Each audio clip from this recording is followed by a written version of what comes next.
Good afternoon, everyone. This is Michael Virardi, and I'm so happy to have you in this webinar that marks the beginning of your studies, but also marks what probably is the best years of your life. I'm Michael Virardi, as I said earlier. I'm from Cyprus, and I will be with you for the next 1.5 hours, where we will go through our presentation of the day, which is different is better than better. And then we will move on to the Q&A section. The number one thing, the number one skill, the number one trait that will help you be a successful professional is differentiation. And as our title of today's webinar is, different is better than better. I'm not here today to tell you how to be a great student. I'm not here today to tell you how to get great grades. I'll leave that up to your professors. But what I'm here to tell you is how to make the most of your professional life after your university life has finished. I'm here to tell you, my dear friends, that there are two very close subjects to my heart. That's differentiation and growth mindset, that if you invest in these two, you will be a differentiated professional. Differentiation in order to be unique, which is all the things that you have mentioned up to now, and growth mindset, because as the Buddha said, life is 10,000 joys and 10,000 sorrows. So we need to have the right mindset to deal with the sorrows in order to rebound and come out strong, but also to have the humbleness to deal with our successes as well. Today, we're going to go over, first and foremost, why is it important to be a differentiated professional? And whilst I'm tackling the why, the what will appear. Then we will go over the 4 characteristics, the 4 traits of successful professionals. And then if you stay until the end, I'm going to give you 4 tips on how to make the best of your university life in terms of productivity and fulfillment. Is that okay? Great. So let's start with this name that you see now on your slides, Dr. Sengupta. Dr. Sengupta was the person who taught me all about differentiation. Dr. Sengupta was the head of the psychology department at my university in the United Kingdom, and she's the only professor, that was 30 years ago, that I still remember her name. She's the only professor that I kept her notes intact, have them with me here in my office, and she taught me what differentiation is all about and why we should practice differentiation. Let me take you back to rainy London 30 years ago, when I was a freshman, like most of you who are getting now into the university. We walk into class, Dr. Sengupta walks into class just a few minutes before the lecture comes on. And the first thing she says after greeting us is she's asking us to take the tables and the chairs to the 4 corners. Immediately, there was an empty space in front of us, and she asked us to take a notepad, a pen or a pencil, depending on what you had at that time, and lie down on the floor with our face facing down and our chin touching the floor.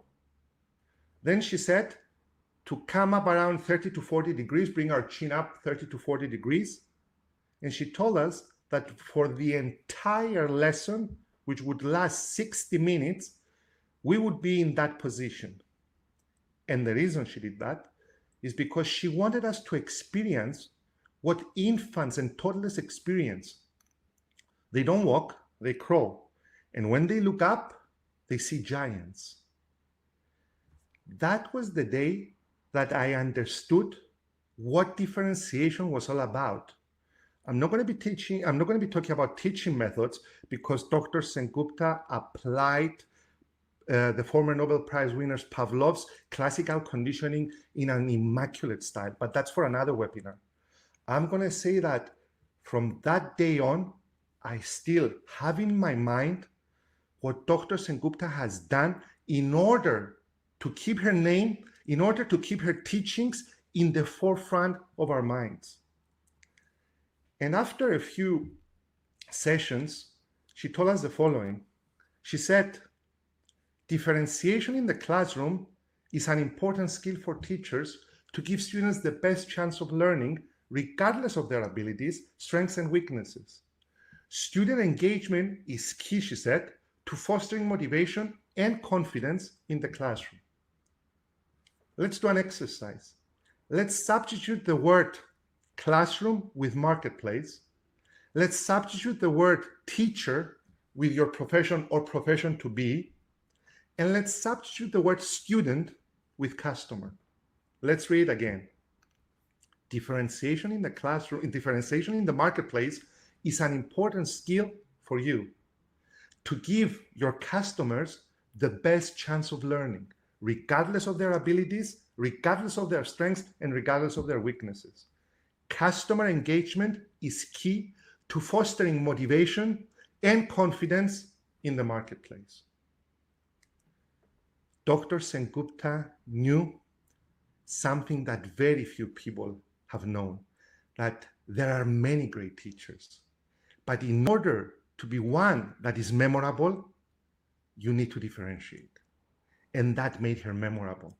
And this resonates with me because I remember what my late father told me once. He said, Michael, when you meet someone face to face, or on the phone for that matter, when you turn your back to leave, or when you hang up the phone, there are three things they can say about you. Something positive, something negative, or nothing. For me, son, he told me, the negative and the nothing is negative. So you are responsible for the positive memory you leave behind on a daily basis. And think about it. You meet a doctor in the street. It is very difficult to estimate if he or she is an immaculate professional. But it's not so difficult to estimate if that person is a genuine person who has manners and treats you well.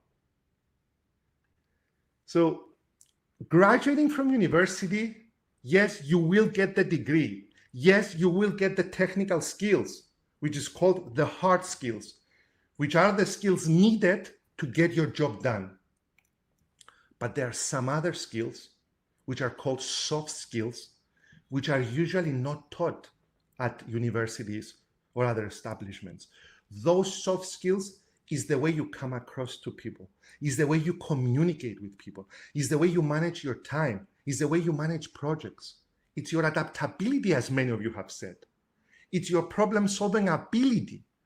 It's not only to communicate, because everyone communicates, but it's to be able to connect with another person or an audience. It's your empathy, showing empathy. It's your resilience under difficult conditions. It's your social skills and your teamwork to be able to collaborate and communicate with a group. In other words, it is your emotional intelligence that will set you apart as a professional. And I'm so happy that you've raised this. So our today's focus is twofold.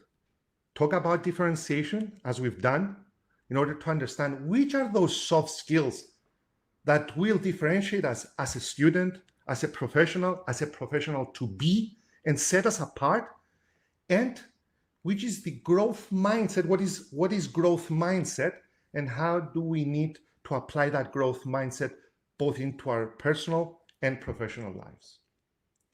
But before we do that, let's take a look at how things have changed in the past 2 years, because the only constant thing in life is change.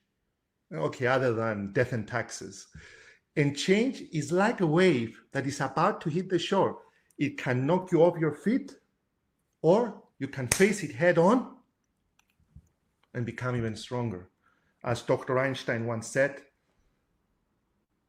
the most important thing is to understand that if you continue doing what you've done last year, how can you expect the exact same result this year?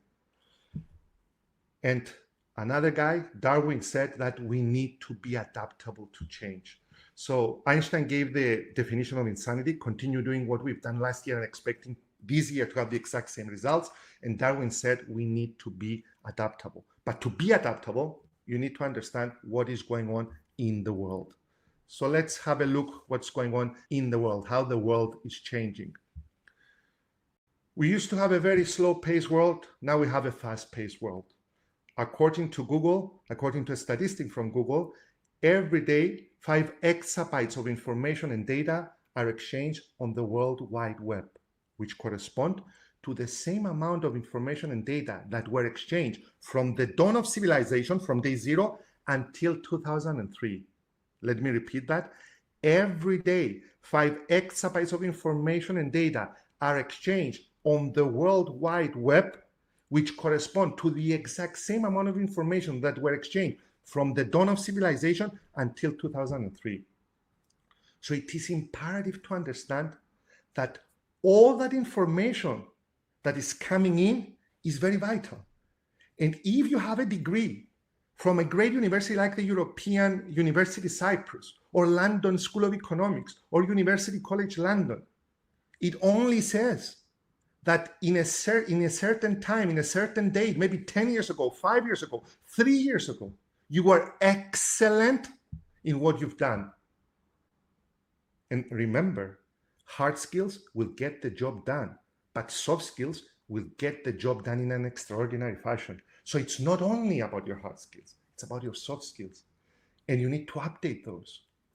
And secondly, and perhaps most importantly, we need to empty our cup of knowledge so we can let new knowledge come in. They say that information is power. I disagree. I think information is power if it's updated.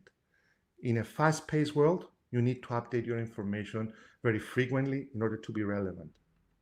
Secondly, we used to work from the office. Now we work from anywhere.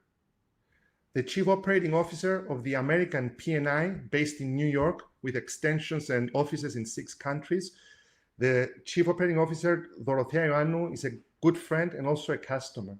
She called me recently. She said, the good news about working from anywhere or about a hybrid model is that I can hire talent, not necessarily based in New York.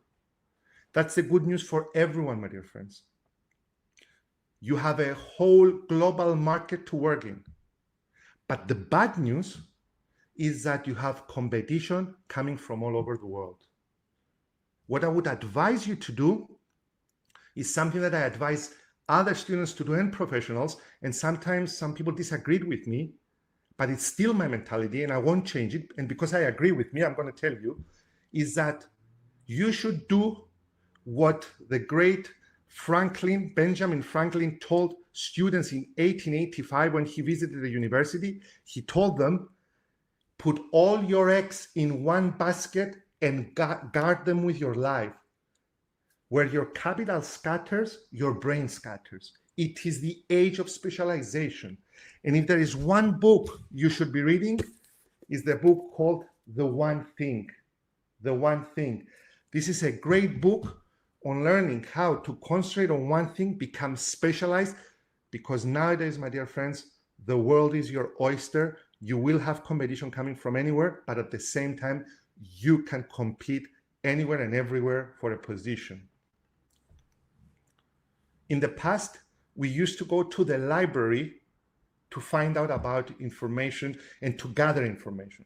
The person who had the stamina, the power, and the patience to stay in the library for 10, 12 hours had a differentiating advantage. Today, information is out there for everyone. What matters today, my dear friends, is that if you're able to elicit the information, sort it out, and find what's relevant for each and every case. And here I will say something that our business development manager, Sofia Shilimitri, told me about one of her lectures at the IMD, which is a great school in Lausanne. He told them that it's not about finding information on Google and presenting it in a webinar or a seminar. It's about telling your audience how that information will impact them. Anyone can find the information. Anyone can find the statistics. How will it impact me as a professional, as a student, as a professor? Let's move on to the next one. Village gossip, social media. Can you drop me a message to see that you are listening? Just a yes to see that everything is okay. Village gossip versus social media. In the old days, my dear friends, if something happened or if you've done something great, people could see you in your own village. They will find out about it. I will let you know about who's the author of the one thing. Yes, thank you very much. People would find out about it in your village, in your country, or in your town. Today, with social media, we find out about everything in milliseconds. And this is where each and every one of you should build their brand. When I watched Celia Hadjichristodoulou's webinar, which was an excellent webinar on the skills for 2030, I looked at students who came up early because I have a theory. It's not necessarily always correct, but when I run workshops, the first person who walks in or the first few people who walk in are usually the most conscientious people in a company. So I keep my eyes on them. Not necessarily true, but I keep my eyes on them. So I watched who was coming into Celia's webinar. And because I had time, and we had time before we began, I copied and pasted those names who gave amazing answers to Celia's questions. I copied and pasted them onto LinkedIn. You know something? 7 out of 10 didn't even appear on LinkedIn. Why are we waiting in a global world where you can work from anywhere and where you have visibility without paying anything? Why are we waiting to get into the marketplace to build our brand? Why don't we have a presence in the #1 channel, B2B, business to business channel, which is LinkedIn? Do not wait until you graduate to start building a brand. Even if you're 48 like myself, start building your brand today. And you know, a friend told me today, who's from the pharmaceutical industry, he said, let me tell you something.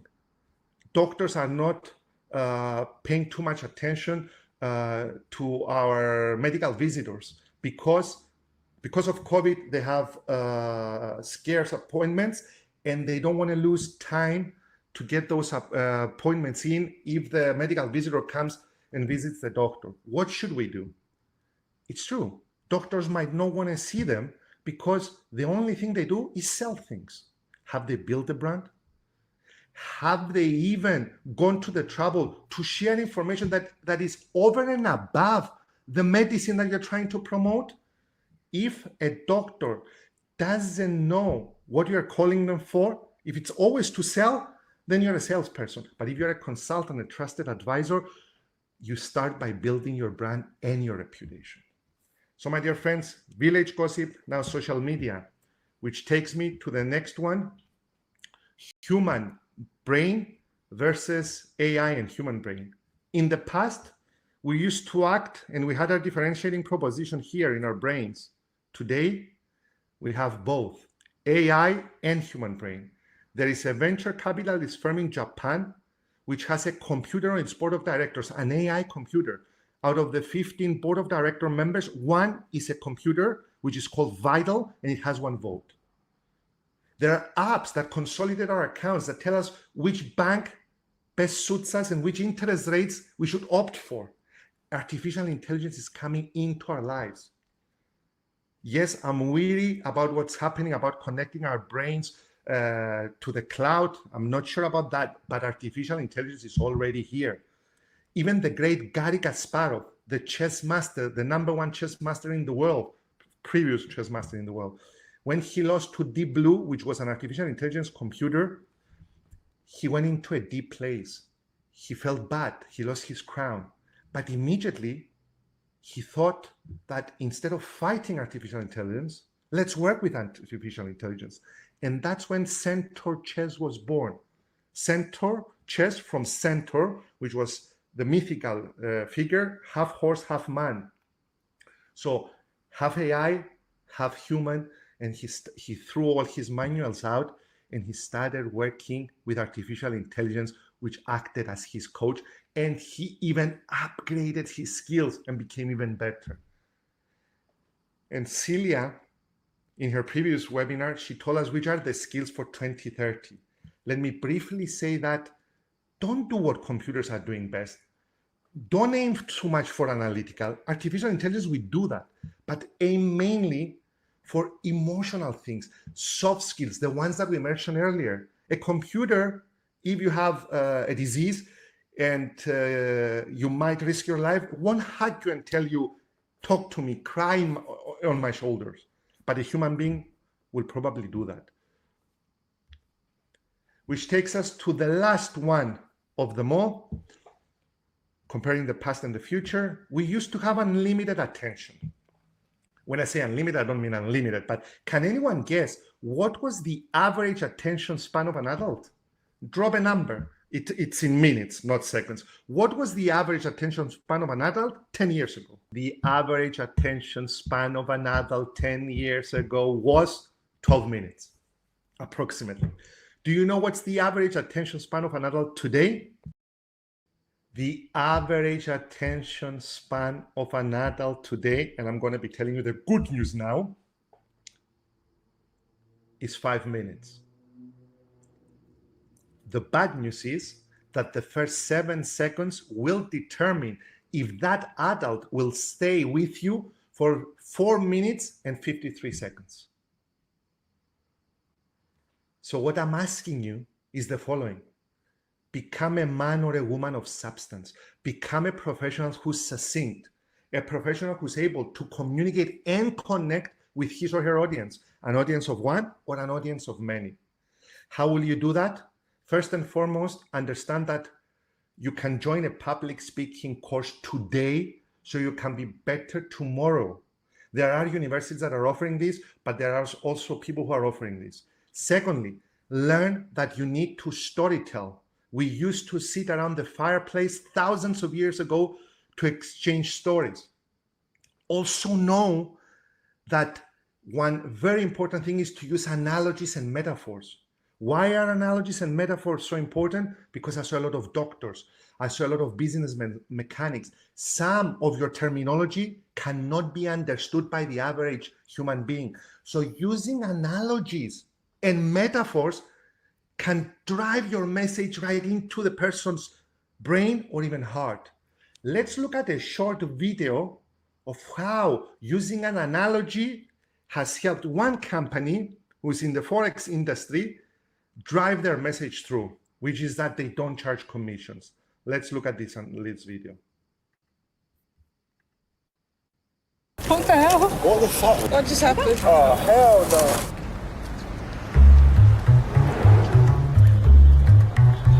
One donut stand, 5 hidden cameras, 2 actors, 100% happiness. Fresh made donuts today. Or is it? Fancy a donut? Can I have jam, please? Cream donut, please. What the hell? What the fuck? What just happened? Oh, hell no. Did you just buy that? You won't even notice, it's very small. I wish a new one. You don't have to buy. That's my commission. But it's out of my donut. I was expecting 100% of a donut. What the fuck are you doing? Just how the world works. Shut the fuck up, I don't want that. That's disgusting. No way. Take this back. If I pay for something, I should get the full thing. We have to take a bit of commission, otherwise.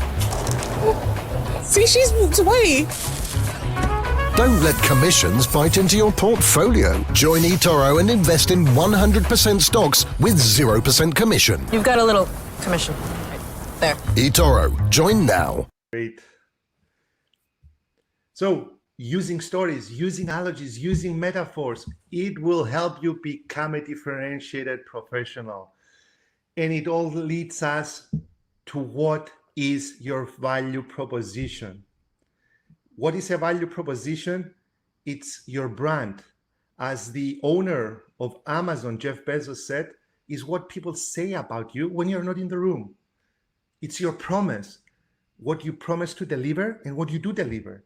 I always say here, under promise and over deliver. Promise less, deliver more. Never surpass the time that you said you're going to deliver something. Deliver it even before the time is due. This applies to your term papers. This applies to you as a professional working in the field. This applies even to promises delivered to spouses, the significant others, children, or friends. And last but not least, it's your value belief, what people believe about you. How will you come out of that service? Will you offer value or not? And differentiated professionals have value propositions. And let me give you 2 examples so you can understand them even better.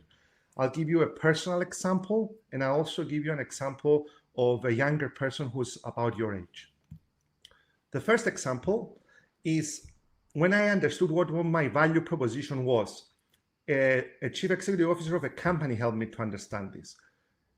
It wasn't that I was offering so much education or that I was offering information that no one else offered. Because even if you are 1 in a million, let's say you are the best in Cyprus, I'm not saying I am, but even if you are, in a 7 billion population, there are another 7,000 people exactly like you. So why would someone hire Michael Virardi as a keynote speaker, as a trainer, or as a facilitator when there are another 7,000 alternatives? So it wasn't so much about delivery style or information, but it was about something else. And I learned this from Apostolos Klonzaris. Who's Apostolos Klonzaris? Apostolos Klonzaris was based in Germany, and he was transferred to Greece to be the CEO, Chief Executive Officer of Bayer Crop Science. As soon as he came to Bayer Crop Science in Greece, he wanted to take his people for a retreat, his management, and wanted to get someone to speak to his team, educate them, inspire them, help them understand how the world is changing. He opted for 3 alternatives: an American guy, a Greek guy, and myself. The American trainer, we took him, that was about the time of the financial crisis back in 2010, 2011. The American guy took him 3 days to respond back with a proposal.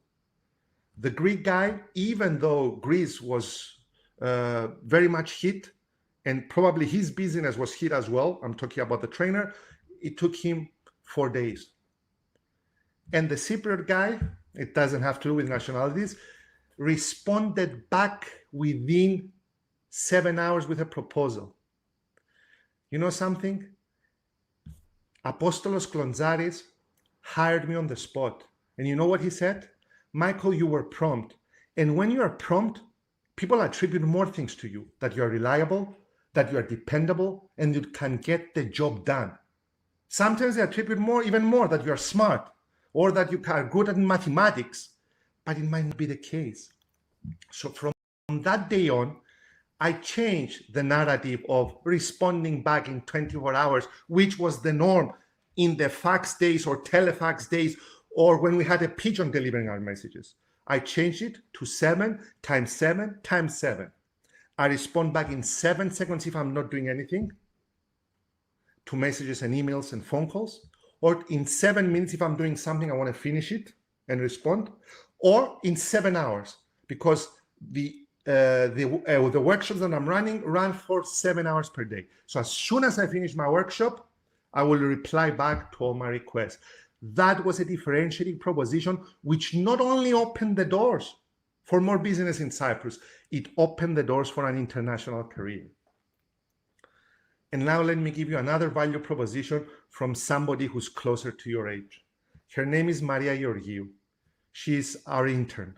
She was our intern. She finished just a few days ago. Maria Georgiou was hired to edit YouTube videos. She's a UCL graduate. She just handed in her dissertation, and hopefully she will graduate with good grades, but mainly she should graduate being a differentiated person. So Maria came in, and because Maria was very active during her university days and even before, she joined societies. She has done internships in the past. She was an avid reader. She showed great interest in English literature. Maria started forming great proposals for us. She started correcting us, our team, which consists of very experienced people. She told us, always write the benefits that the customer is getting with an active verb.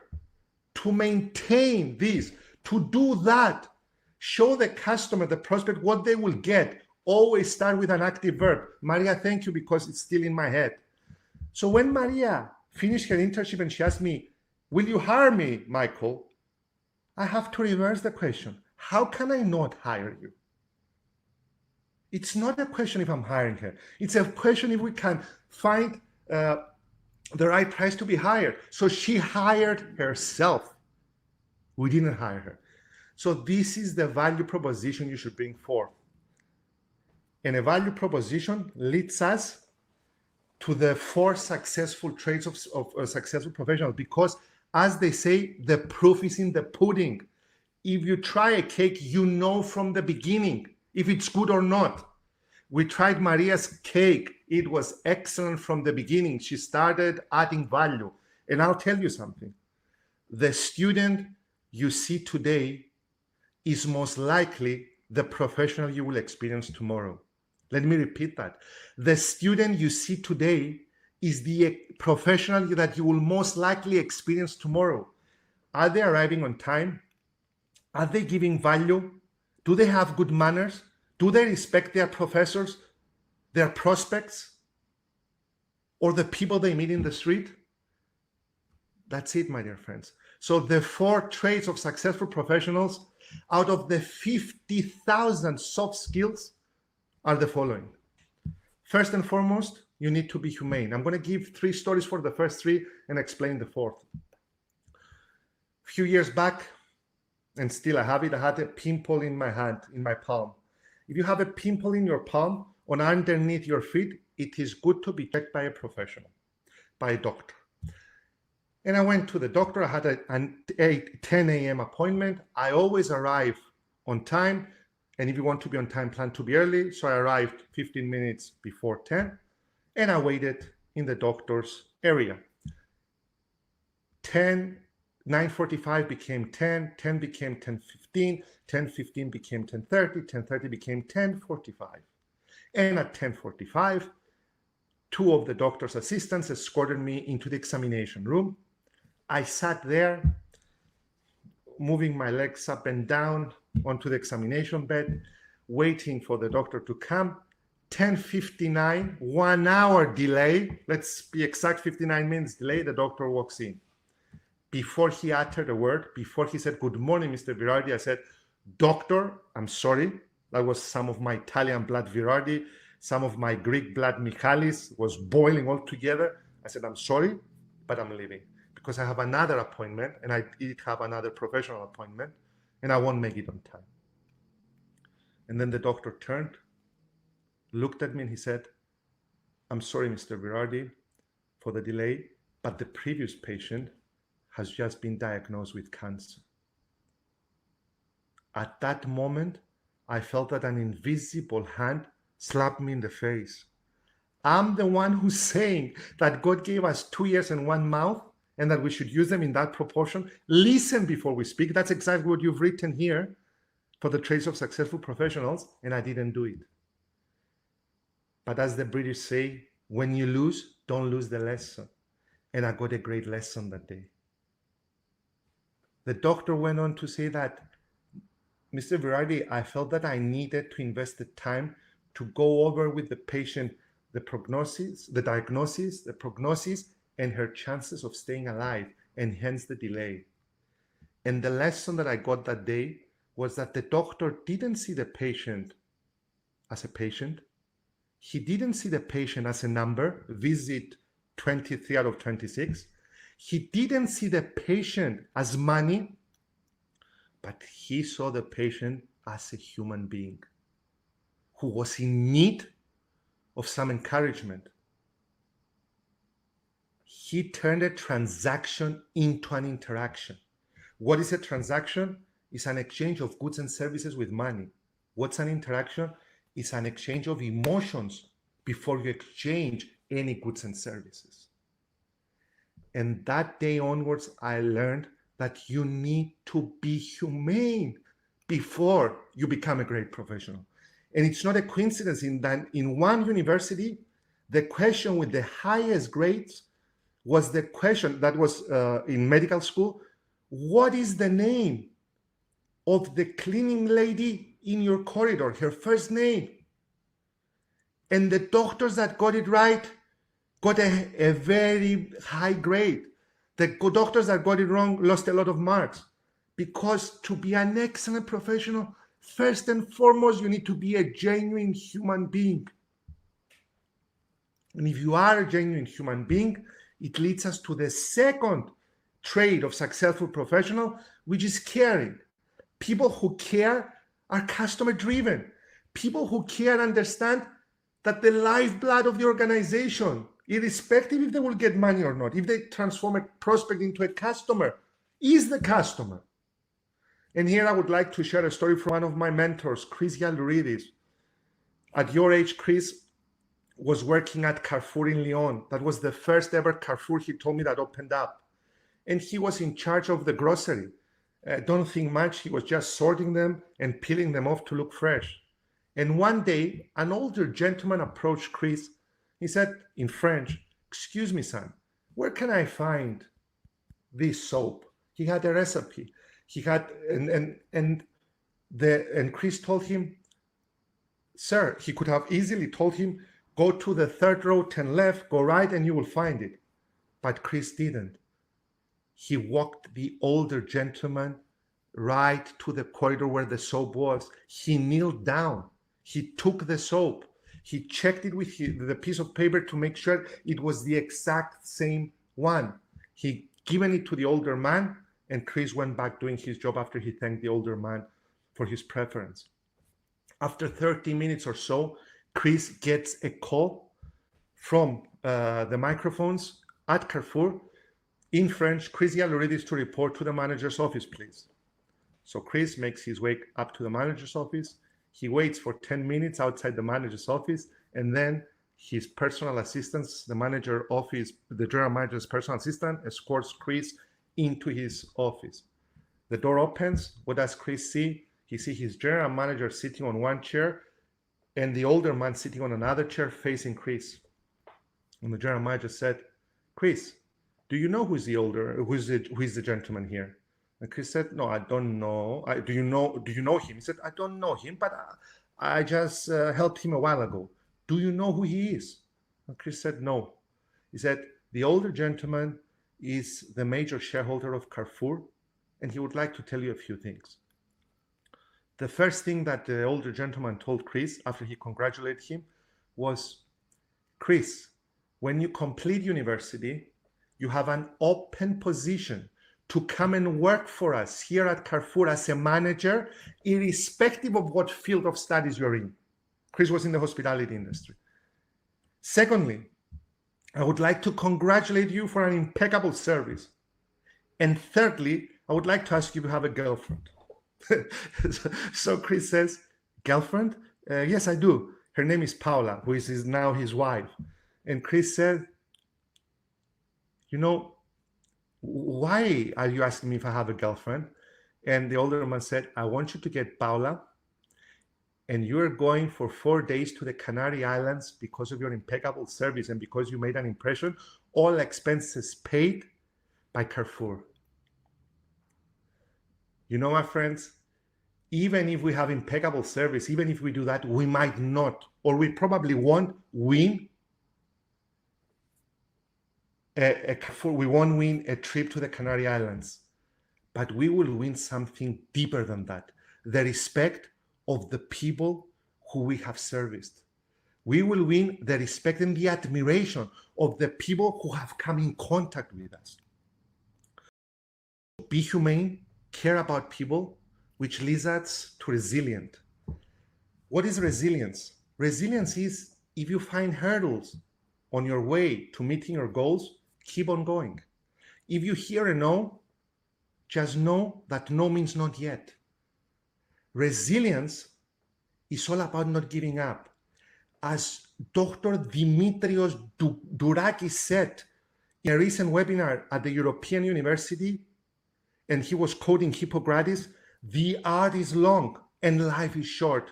This life is too short to learn all about medicine. This life is too short, my dear friends, to learn all about business, to learn all about mechanics, to learn all about being a great lawyer. So we need to work hard and we need to be resilient in the process. Never give up. And the best example I can give you is my own personal example. I used to, when I started my career and I wanted to prospect and get customers because I didn't have any, or I had very few, I went on to LinkedIn, created an account, and then bought LinkedIn Premium. LinkedIn Premium is about $450, 450 euros, I don't remember exactly. And it gives you the possibility to email any person in the world, to directly message any person in the world through LinkedIn. You're given 12 emails a month. For 12 months, it's 144. In those days, if people didn't answer back to you, you got another email. I emailed 144 people. I got 100, not rejections, even worse than rejections, no answers. So I got another 100 emails. And I emailed another 100 people, nothing. I got 43 rejections. And I only got one reply. You know from where? From the University of Lausanne. They were starting a course on public speaking for MASIT, Masters in Advanced International Taxation, for their students, their master degree students. And they wanted someone to teach public speaking. They had 2 candidates, and my email went at the right time. I went on a Skype call, and lo and behold, I got the job. For the last 8 years, excluding this year because of the pandemic, I have been present at the University of Lausanne every year teaching an 8-hour course on public speaking. And you know what? I would love to tell you that they headhunted me. I would love to tell you that my reputation preceded me, but it's not the case. I was like a duck, cool on top, but below, I was being resilient every evening at home. And that's how I landed my first job abroad. That's how I started lecturing at the University of Lausanne. So be humane, be caring, never give up. No means not yet. And last but not least, have a growth mindset. Growth mindset is not my term. Growth mindset belongs to Dr. Carol Dweck, who is a psychologist at Stanford University. She has written an amazing book called Mindset. This is the book that the big guys, Microsoft, Apple, they all adopted it, adapted it. They're making lectures on it. What does it say? There are 2 kinds of people, those with a growth mindset and those with a fixed mindset. The ones with a fixed mindset are the ones who say, we have a pandemic, we cannot do anything. These are the cards that we're dealt in life. That's it. The ones with the growth mindset take a step back, reevaluate the situation, and understand that there is something you can do. This should have been a keynote at the amphitheater of the European University Cyprus. But the European University Cyprus had a growth mindset and understood that because of the situation, this became a webinar. People with growth mindset, and I'm quoting the author here, she says the following: the fixed mindset makes you concerned with how you will be judged. The growth mindset makes you concerned with improving. It's all about improving. This life is too short to learn everything. So learn from other people's successes and failures, because life is too short to learn as a student, as a young man, or as an experienced professional from your successes and failures only. So my dear friends, our value proposition should consist of being humane, be caring, being resilient, and adopting a growth mindset that will differentiate us from all the rest. Because as I said in the beginning, for those who have missed it, the Buddha said, life consists of 10,000 joys and 10,000 sorrows. If you have a growth mindset, you will deal with the sorrows in a noble way, and you will deal with the joys in a humble way. As one of the proverbs that I once read and loved says, two things define a person: his attitude when he has nothing, and his patience when he has everything.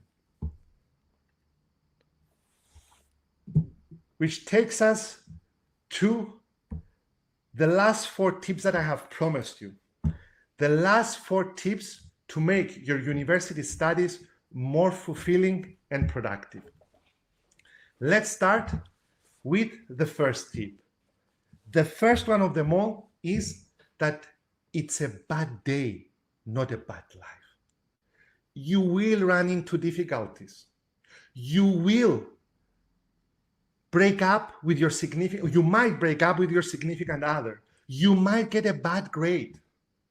You might even get a bad day.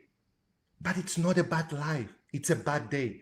Will you employ a fixed mindset, or will you choose to employ a growth mindset?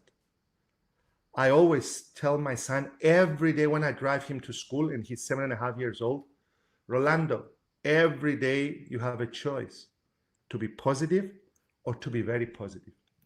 The choice is yours. Because it's not what you think you are, but what you think you are. Protect your brain, protect your aura, protect everything by employing a positive attitude, because there was never, to my knowledge, a monument erected to the most negative person on earth.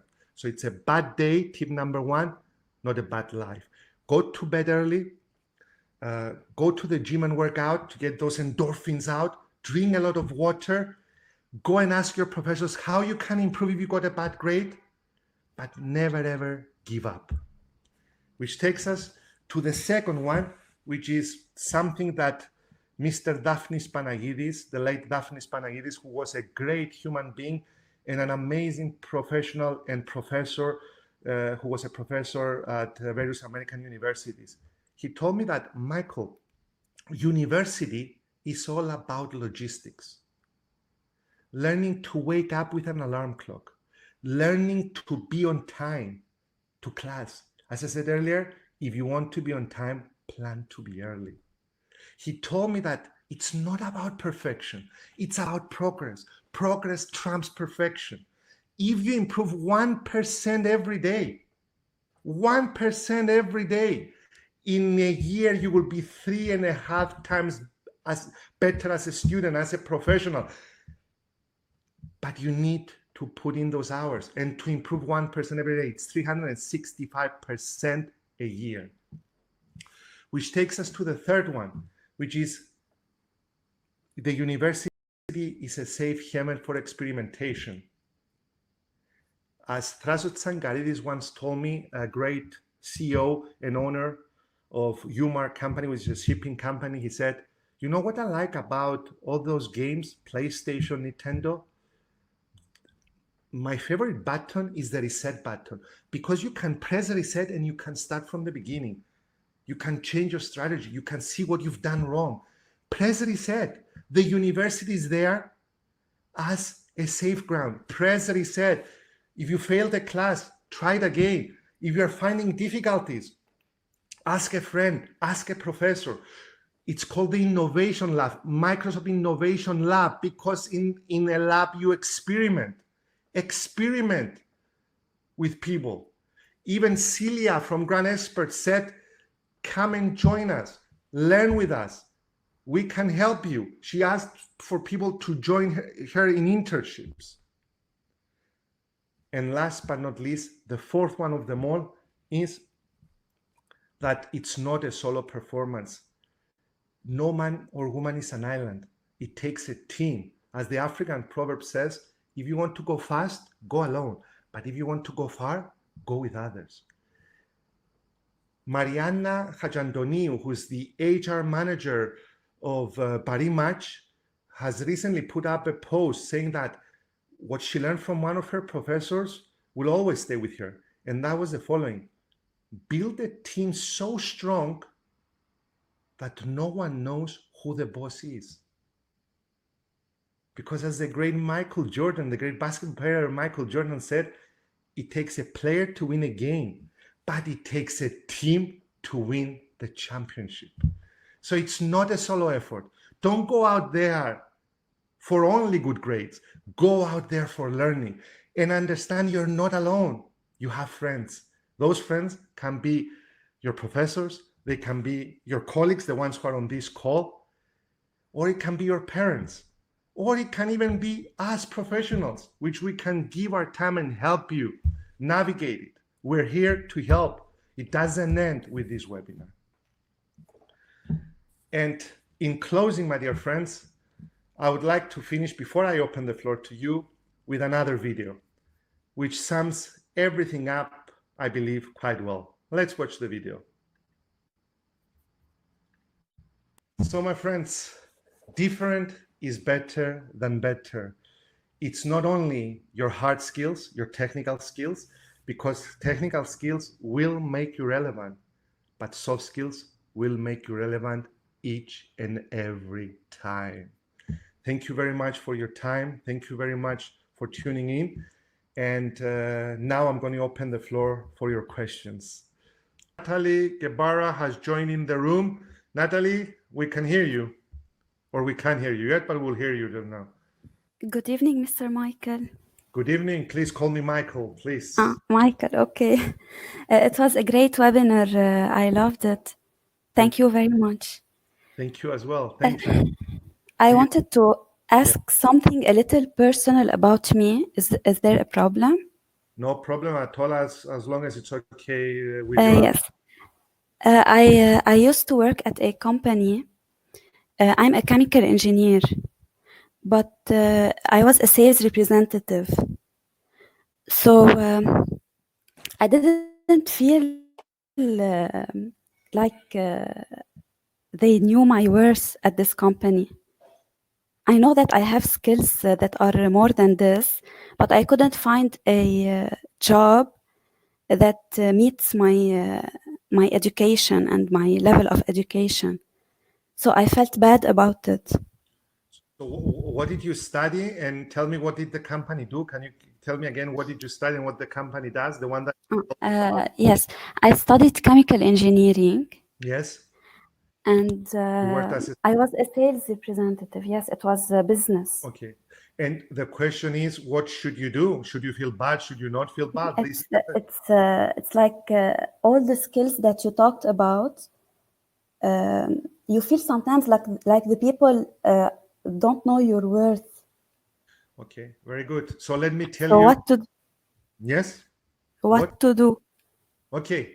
Great question. Thank you very much, Natalie. You're welcome. Thank you. Let me tell you exactly what my late father told me. He said, Michael, if your boss doesn't appreciate you, he was my boss, by the way, but it doesn't matter. If your boss doesn't appreciate you, there will always be someone else who will appreciate you. In the case of Chrysia Louridis, he was spotted in the vegetable department by an older gentleman who happened to be the owner of the company and offered him a job. And what my father told me is that we need to be impeccable in whatever we do, because as a salesperson, you are serving other customers. And if you're impeccable with what you do, someone will notice you, someone will spot you.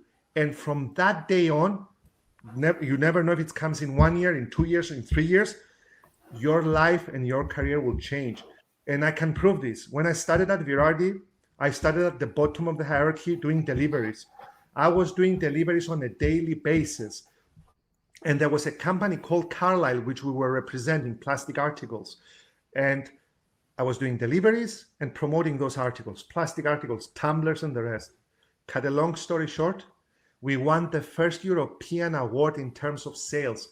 We outsold many countries in terms of population size, but some others we didn't. But because Cyprus was small, we got the award. They flew us to the United States. There I met Jeffrey Gitomer, who is one of the #1 sales consultants in the world. I saw him on stage. I was mesmerized. I walked up to him. Imagine, now I was a delivery person and a salesman when I went there. And I told him, Mr. Guidomer, after 7 hours, after walking down from the stage, I didn't even know what he was paid and I didn't care. Mr. Guidomer, how can I become like you, sir? And he said, it's easy. What's easy? As a secret, I asked, what's easy first?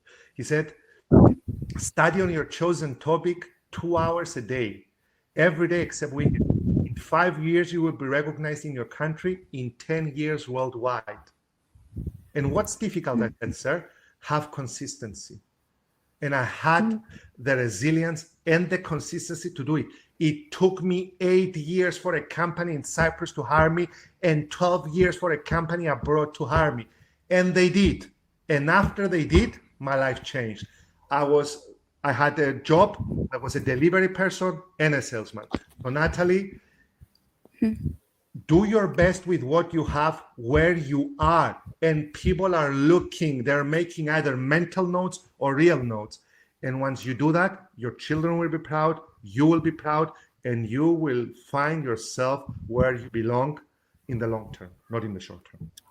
Okay, so it's not wrong that it's been 1 year that I've been applying for companies and no one hired me yet, No, it's not other wrong. than this company. Keep applying, but keep applying yourself to the best of your abilities in what you do. You are not only a salesperson, you are a trusted advisor, you are a consultant. Build the relationships, don't only sell products. Create a network, get to know people, show up in their events, keep notes of their birthdays, keep notes of their wedding anniversaries.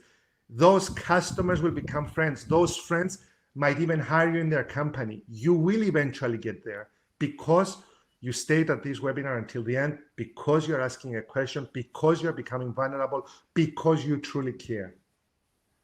Thank you very much. My pleasure. Thank you very Thank much. I'm getting Okay. Professor Shah on the line now. Thank you, Natalie. Thank you for hanging up. Let me get Professor Shah on the line. No request pending. Professor Shah is not on the line. Let's see if we have any more questions. Natalie, let me tell you something. Richard Pettinger, the head of UCL Business School, says, Natalie, always reach out to all of us, connections on LinkedIn, and then we all have networks that then you go further. Please connect with Richard Pettinger. He is a person who truly cares about people, and he will help you. Shai is asking the following: could we have both types of mindset? What if someone keeps on switching? Growth mindset, fixed mindset, growth mindset. You are totally correct. If you read Carl Dweck's work, you can have growth mindset at work, fixed mindset at home. You can have growth mindset at home, fixed mindset at work, and it doesn't necessarily stay the same. You need to be growing. You need to be asking the question, what am I missing? What should I read? What should I do? Which fraternity, which society should I join? Which internship should I join to become a better student, a better professional? So, Professor Shah, yes, 1 year or 1 day or 1 month, we can change from growth mindset to fixed mindset. You're not growth mindset forever. I highly urge you to read this book, guys. Rena Konomi says, what about when you have difficult characters in your team, difficult to communicate and difficult to cooperate? Surely, Rena, you don't get everyone to be exactly like you, and that's the beauty of a team. What I would suggest is run a psychometric test on your team. There are various psychometric tests out there. The one that I truly aspire to, and I've gone into the trouble to getting approved, is the Enneagram psychometric test. So you learn what type you are and how to connect to different types.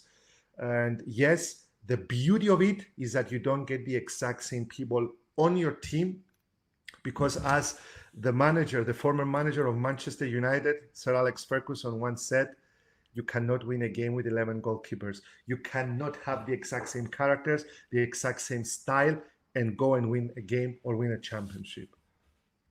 Another question for Professor Shah.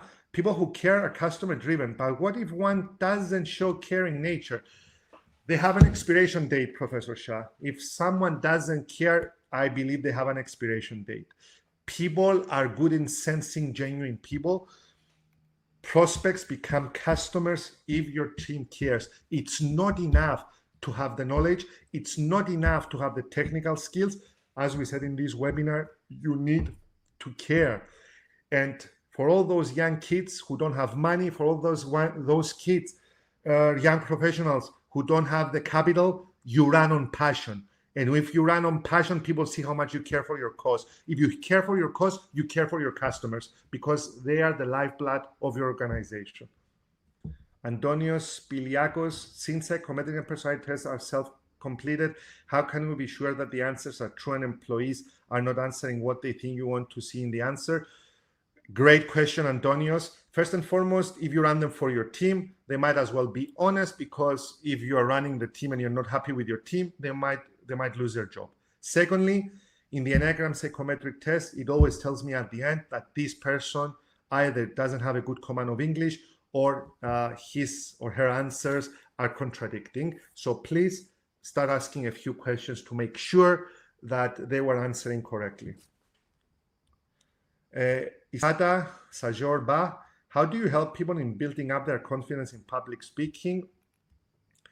Excellent. There are two abbreviations of fear: face everything and rise, or forget everything and run. I always tell my mentees, if you are prepared, you have nothing to fear. If you're not prepared, then fear that you're going to fail. So how do you do that? You teach people to be succinct, or I teach people to be succinct.